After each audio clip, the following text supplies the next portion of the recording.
नमस्कार साथियों। इधर कुछ दिनों से आप लोगों ने नोटिस किया होगा कि हमारे दक्षिण भारत के कुछ नेता और अभिनेता अक्सर भारतीय संस्कृति के विरुद्ध बयान देने लगे हैं, या यूँ कह लें कि उत्तर भारतीयों के या हिंदी भाषी लोगों के विरुद्ध बयान देने लगे हैं, उनका उपहास उड़ाने लगे हैं, उन्हें नीचा दिखा रहे हैं। यूँ तो इसका कोई स्पष्ट कारण नहीं समझ में आता, सिवाय राजनीतिक कारणों के। किंतु जबकि हमारे भारत का मूल सिद्धांत ही है अनेकता में एकता, तो ऐसे में किसी भी संस्कृति का उपहास उड़ाना वो खेदजनक है। वैसे जिसे हम भारतीय संस्कृति कहते हैं, अगर हम ऐतिहासिक तौर पे देखें तो सनातन काल से लेकर विभिन्न कालखंडों में विभिन्न धर्म, संप्रदाय, पंथ, भाषा और जीवन शैलियों ने मिलकर एक भारतीय संस्कृति का निर्माण किया। यूँ कह लें कि इन सभी विभिन्न धर्म, संप्रदाय, पंथ, भाषा, जीवन शैली का एक सुपर सेट है हमारी भारतीय संस्कृति। हमारे राष्ट्र का मूल सिद्धांत अनेकता में एकता, यूनिटी इन डाइवर्सिटी है। कि हम ये सही है कि हम अपनी जीवन शैली को बेहतर समझें, इसमें कोई बुराई नहीं है, लेकिन किसी दूसरे की जीवन शैली या दूसरे की पद्धति या आस्था को बुरा समझना या नीचा समझना वो खेदजनक है। हाँ, कुछ कल्चरल डिफरेंसेस हैं। देखिए, जिस जिस तरीके से भारतीय संस्कृति का निर्माण हुआ ऐतिहासिक तौर पे, तो एक एक जो डिफरेंस क्रिएट हुआ उसका बहुत बड़ा कारण था कि विंध्य पर्वत के ऊपर और पर्वत के नीचे का जो हिस्सा था वो थोड़ा-सा भौगोलिक दृष्टि से अलग-अलग हो गया। उस ज़माने में संचार के इतने साधन तो थे नहीं, लोगों के लिए आना-जाना मुश्किल था। लेकिन एक जो मूल हमारी भारतीय संस्कृति थी, वो संस्कृति विंध्य पर्वत के ऊपर और नीचे के हिस्सों में वो अलग-अलग तरीके से विकसित हुई। इसलिए अलग जीवन शैली हो गई, कुछ रस्म-रिवाज़ अलग हो गए, लेकिन उनका सबका मूल तो एक ही है। फिर भी आप अगर ऐसे समझिए कि पौराणिक समय में हमारे यहाँ चक्रवर्ती सम्राट होते थे, तो चक्रवर्ती सम्राट को कहा जाता था कि वो समस्त भूमंडल पर शासन है उनका। अगर इतना बड़ी बात हम ना भी माने, तो कम से कम जो अखंड भारत हम जिसे कहते हैं, उस पर उनका शासन अवश्य रहा होगा। इवन आदि शंकराचार्य जी ने हमारे अखंड भारत के चारों हिस्सों पर, चार कोनों पर उन्होंने मठों की स्थापना करी, जिससे कि सभी धर्म, जो उस समय धर्म, पंथ और संप्रदाय थे, भाषाएं थी, उनको सबको एकता के सूत्र में पिरोने का काम किया। हम बहुत ज़्यादा पीछे ना जाएं तो सम्राट अशोक का शासनकाल ऐसा बताते हैं कि अफ़गानिस्तान के कंधार से लेकर सुदूर दक्षिण में केरलापुत्र तक था।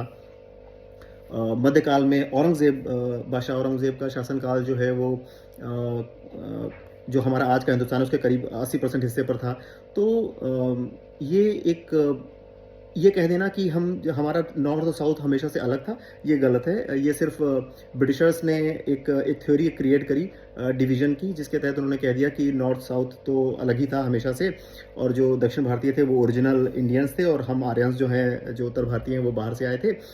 और भारत तो कभी एग्जिस्ट ही नहीं करता था, और वो छोटे-छोटे राज्यों में बँटा हुआ था, और हमने, यानी कि ब्रिटिशर्स ने उनको एक सूत्र में पिरोया और एक देश का नाम दिया, इंडिया, एक राष्ट्र बनाया, जबकि वो अवधारणा गलत है। हाँ, आज़ादी के बाद ज़रूर थोड़ा-सा एक इश्यू ये आया कि हमारा जो दक्षिण भारतीय राजनीति है और उत्तर भारतीय राजनीति है, उसमें काफ़ी डिफरेंस आ गया। कुछ ये पॉलिटिकल डिफरेंस है, हमारे इश्यूज़ अलग थे, कुछ पॉलिटिकल कल्चर धीरे-धीरे अलग होता चला गया। और वो बहुत हद तक आज भी है कि जो जैसे कहते हैं कि दिल्ली की गद्दी का रास्ता लखनऊ से होकर जाता है, तो उत्तर भारत को शायद थोड़ा-सा इम्पोर्टेंस मिलती चली गई, बीइंग कैपिटल चूँकि उत्तर भारत में थी, इस वजह से शायद ऐसा रहा होगा। तो एक पॉलिटिकल डिफरेंस तो दिखाई देता है जो है, बिकॉज़ पॉलिटिकल कल्चर काफ़ी अलग है दोनों हिस्सों का, दक्षिण भारत का और उत्तर भारत का। लेकिन इसलिए हो सकता है कि थोड़ा-सा जीवन शैली वगैरह में डिफरेंस हुआ। लेकिन आप समझिए कि 90s में जब से क्रिकेट एक धर्म के तौर पर विकसित हुआ, सामने आया, क्रिकेट ने उन ज्योग्राफिकल बैरियर्स को तोड़ दिया। अभी आप समझिए कि सचिन तेंदुलकर वो हम सबके हीरो हैं, पूरे भारत के हीरो हैं, कोई फ़र्क नहीं पड़ता वो किस क्षेत्र से आते हैं या उनका धर्म क्या है। उस 90s के दशक में जब क्रिकेट रिलीजन के तौर पर उभर कर सामने आया और सचिन तेंदुलकर को क्रिकेट के देवता की संज्ञा दी गई, उस समय वो ज्योग्राफिकल बैरियर्स टूटने लग गए when it comes to Sachin. उसके बाद और जितने भी क्रिकेटर्स या स्पोर्ट्समैन को पूरे देश से एक बराबर प्यार मिलना शुरू हो गया, तो वहाँ से लगने लगा कि जैसे ये नॉर्थ साउथ का डिवाइड जो है वो ख़त्म हो रहा है। आप समझिए 11-12 हमारे जो प्लेयर्स होते हैं क्रिकेट में, हमें कोई फ़र्क नहीं पड़ता वो कौन से धर्म के हैं या किस क्षेत्र से आते हैं। वो हमारे देश के लिए खेल रहे हैं और जीत रहे हैं और हम सबके हीरो हैं। हम सबकी प्रार्थना होती है उनके साथ में कि वो अच्छे से अच्छा परफॉर्म करें और हमारे देश को जीत दिलाएं। थोड़ा-सा आईपीएल जिस समय में शुरुआती संस्करण था उसमें आपने देखा होगा कि कुछ क्षेत्रीय आधार पे प्लेयर्स डिस्ट्रीब्यूट किए गए थे। जो जिस प्रांत का है, उस प्रांत की जो टीम थी वो उसका प्रतिनिधित्व कर रहे थे। शुरुआती संस्करण में ऐसा हुआ, लेकिन उसके बाद देखिए वो चीज़ें धीरे-धीरे ख़त्म हो गई। अभी आज की डेट में इससे कोई फ़र्क ही नहीं पड़ता। अब आप समझिए कि जो धोनी जो उत्तर भारत से आते हैं वो आज की डेट में सीएसके के थाला हैं। सीएसके की कोई कल्पना भी नहीं कर सकता है विदाउट महेंद्र सिंह धोनी। तो क्रिकेट ने उस ज्योग्राफिकल बैरियर को तोड़ दिया।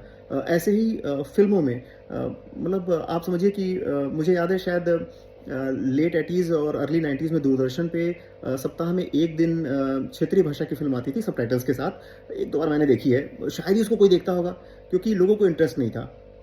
ये डिफरेंस एक बड़ा था। अभी लेकिन फिर भी जो सेट टॉप बॉक्स का समय आया, ढेर सारे चैनल्स आ गए और बहुत बहुत सारी साउथ इंडियन फ़िल्में टीवी पे आने लग गईं, डब्ड फ़िल्में ऑफ कोर्स। शुरू में हम लोग को बड़ा अटपटा लगता था, लेकिन बाद में उसमें इंटरेस्ट आने लग गया, हमें ऐसा फ़ील होने लग गया इनका कंटेंट बेहतर है। अच्छा, एक वो बहुत अच्छी चीज़ जो दिखाई दी दक्षिण भारतीय फ़िल्मों में कि लगभग हर फ़िल्म में एक भारतीय संस्कृति की अमिट छाप होती है उस फ़िल्म में।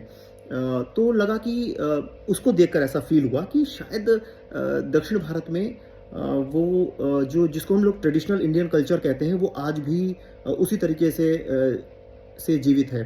इवन चेतन भगत की टू स्टेट्स को भी पढ़कर मुझे ऐसा फ़ील हुआ था कि जैसे साउथ इंडिया में बहुत ज़्यादा अभी ट्रेडिशंस को फ़ॉलो किया जा रहा है जो हमारा बेसिक इंडियन ट्रेडिशन रहा है। तो मुझे याद है अमिताभ बच्चन जी ने एक बार इस बात के लिए बहुत एक इंटरव्यू था उनका काफ़ी साल पहले और उसमें बॉलीवुड टर्म का उन्होंने विरोध करते हुए कहा था कि हमें ये बॉलीवुड, टॉलीवुड ये नहीं बोलना चाहिए। हमें इस सभी भाषा की सिनेमा के लिए भारतीय सिनेमा शब्द ही इस्तेमाल करना चाहिए। उस ज़माने में शायद ये बहुत आगे की बात थी, लेकिन अभी आप देखिए कि ये जो सिलसिला जो बाहुबली से शुरू हुआ और केजीएफ पर होते हुए आज सलार तक पहुँचा है। अब हम पैन इंडिया फ़िल्मों की कल्पना को मूर्त रूप दे रहे हैं कि जो फ़िल्में बन रही हैं उससे कोई फ़र्क नहीं पड़ता वो तमिल ऑडियंस या तेलुगु ऑडियंस के लिए नहीं बन रही है, वो पूरे पैन इंडिया सिनेमा बन रहा है, पैन इंडिया फ़िल्में बन रही हैं। वो सारे प्रोड्यूसर, डायरेक्टर्स, एक्टर्स वो सब एक साथ काम करना चाह रहे हैं और उन फ़िल्मों को बनाएँगे जो पूरे भारतवर्ष में देखी जाएँगी।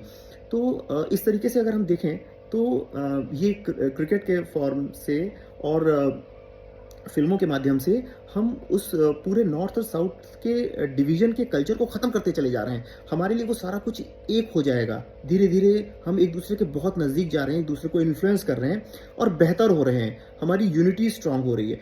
ऐसी सिचुएशन में जहाँ पे हम मतलब बहुत इस बात को लेकर आशान्वित हैं कि बहुत जल्दी ये जिसको हम लोग नॉर्थ साउथ का डिवाइड कहते हैं वो ख़त्म हो जाएगा। ऐसे समय में कुछ नेता और अभिनेता अगर आके इस तरीके की बयानबाज़ी करते हैं तो सुन के बड़ा अचरज होता है कि यार मतलब मुझे ऐसा लगता है कि ये तो बहुत अच्छा समय हम लोगों का है जो हम ऐसा समय देख रहे हैं जिसमें ये नॉर्थ और साउथ का डिवीज़न ख़त्म हो रहा है। लेकिन हाँ, उनके कुछ अपने निहित निजी स्वार्थ हो सकते हैं। इस पर मैं कोई कमेंट नहीं करना चाहूँगा, लेकिन मुझे ऐसा पूरा यकीन है कि हमारे देश की जो जनता है वो इस चीज़ को भली-भाँति समझती है। अब वो दौर तो है नहीं कि किसी ने कुछ कह दिया और उन्होंने वैसे ही मान लिया। अब हर कोई अपना सोच समझ के और फैसला करता है कि कौन सही है और कौन गलत है। अल्टीमेटली हर किसी को मैं तो नहीं समझता कि कोई ऐसा होगा जिसको राष्ट्र की परिकल्पना या राष्ट्र के सिद्धांत से या राष्ट्र की एकता से कोई समस्या होगी। मुझे नहीं लगता कि इस तरीके के बयानबाजी का किसी पे कोई फ़र्क पड़ेगा। और ये जो कल्पना में हमारी चल रहा है कि हमारा ये सारा डिवीज़न ख़त्म हो जाएगा, ईस्ट वेस्ट नॉर्थ साउथ का डिवीज़न ख़त्म हो जाएगा और हम पूरे भारत एज़ अ होल की बात करेंगे, चाहे वो क्रिकेट हो या फ़िल्म्स हो या और जितने भी एरिनाज़ हों। और ऐसे शायद बहुत जल्दी हम विकसित भारत की उस कल्पना को पूरा कर सकें। जय हिंद। हाँ, ईशु जयंती की आप सभी को हार्दिक शुभकामनाएं। जय हिंद।